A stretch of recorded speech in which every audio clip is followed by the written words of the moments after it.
আসসালামু আলাইকুম। আজকের রেসিপি হলো ভেজ কাবাব রেসিপি। দেখতে কতটা লোভনীয় লাগছে দেখতে পাচ্ছেন, এবং এটা টেবিলে নিতে নিতেই শেষ হয়ে যাবে, এতটা টেস্টি। তো প্রথমে আপনি নিজের পছন্দ মতো সবজি নিয়ে নেবেন, আর আমি এখানে পছন্দ মতো সবজি কেটে নিচ্ছি। আপনি এটা ইফতারির জন্যও বানাতে পারেন।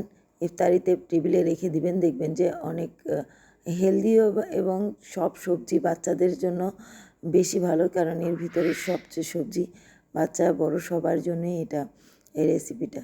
তো প্রথমে আমি এগুলো কেটে নিয়েছি সবজিগুলো এখন হালকা সেদ্ধ বসিয়ে দেব। 5 মিনিট সেদ্ধ করলে হয়ে যাবে, ফুল সেদ্ধ করবেন না। তারপরে এখানে অন্য অন্য জিনিস আমি রেডি করে নেব। প্রথমে নিয়েছি আমি ময়দার এবং কর্নফ্লাওয়ার আর একটু লবণ দিয়ে গুলিয়ে নিয়েছি। তো তারপরে নিয়েছি এই চিপসটাকে একদম দেখতে পাচ্ছেন আমি এভাবে গুঁড়া করে নিয়েছি। তারপরে এখানে সবজি সেদ্ধ হয়ে গিয়েছে, পানি একদমই নেই। তারপরে নিয়েছি আমি মটরশুঁটি, গরম মশলা, তারপরে আদা রসুন বাটা, তারপরে বেসিক মশলা, হলুদ গুঁড়া, লাল মরিচ গুঁড়া, জিরা গুঁড়া, ধনে গুঁড়া, আর হলো চিলি ফ্লেক্স। তারপরে এখানে দিয়ে দিলাম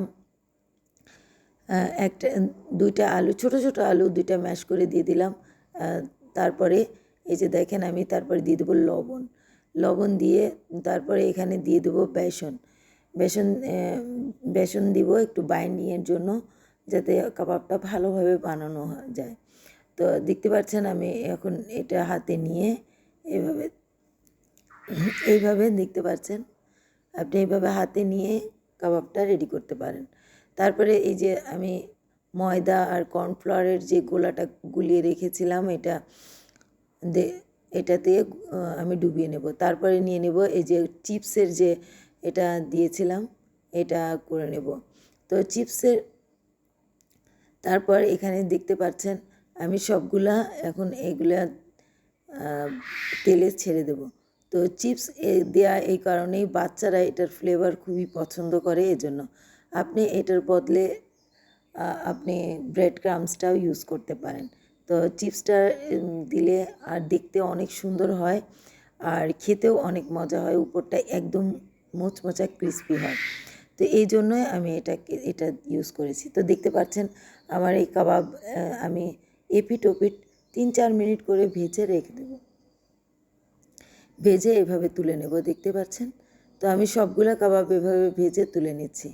তো আমার কাবাব হয়ে গিয়েছে, আমি এভাবে পরিবেশন করব। ইফতারের টেবিলে যদি এইভাবে আপনি এই কাবাবগুলি পরিবেশন করেন, তো আপনার অনেক পছন্দ করে সবাই খাবে। এবং দেখতে পাচ্ছেন আমি এখানে লেটুস পাতা দিয়ে সাজিয়ে একটু টমেটো দিয়ে একটু সালাদ দিয়ে পরিবেশন করবো এভাবে। তো কেমন লাগলো আমার এই মজাদার ভেজ কাবাব? লাইক দিবেন, শেয়ার দিবেন, পাশে থাকবেন।